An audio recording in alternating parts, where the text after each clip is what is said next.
the back of CES, and you mentioned to me just after the show that you'd seen a lot of tech washing.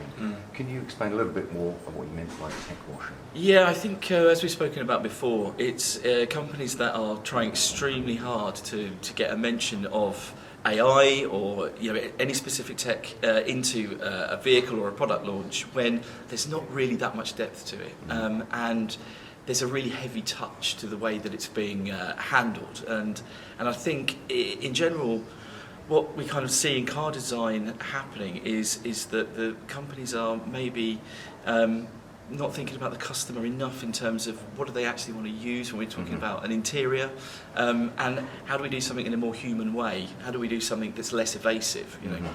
And screens in cars are a great thing when they're used in the right way, and we see that in many of the vehicles that we've worked on here and in the vehicles that I've worked on in the past. I think it's when we're going so far over the standard use cases or the use cases that are the best for that type of technology.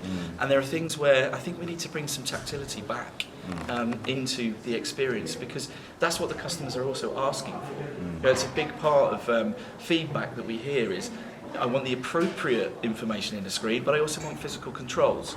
And so we work with our customers to really define what that is and to help the OEMs bring that back in. Because I think the appropriate use of the technology is, when we talk about a software-defined vehicle, we talk about a connected experience. That is what customers want.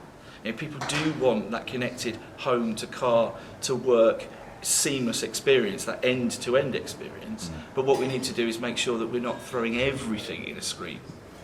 You mentioned the H word there, human. Yeah. And it touches on other elements of technology that are prevalent in design at the moment. I was going to call it an elephant in the room, but it isn't really an elephant in the room because everyone's talking about it. But this is AI and the use of AI. Now, where do you see that? You have a very sort of I would say traditional background in terms of car design. That's right. You're schooled in how we understood it for years and years and years. This new tools arrived.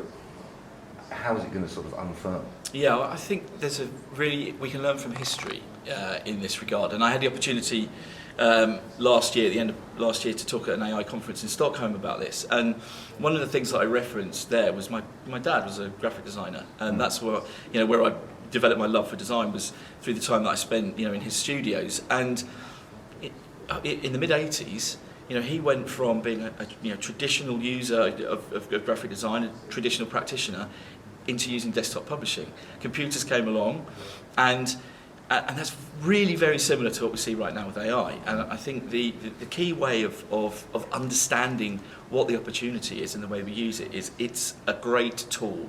Like a computer is a great tool, like a pen is a great tool, and we need to use it in the right way. There are some things that it does that literally take things that took weeks can now take hours, which is fantastic, and we just need to use it in the right way. We don't need to worry, I don't think, either as designers, because we see that a lot, obviously, with the teams that we have here, and in general in the design industries, people are saying, our computer's going to take my job, which is exactly what people said in the 80s, exactly what people like my dad went through. And the answer is no. Computers aren't going to take your job. AI isn't going to take your job.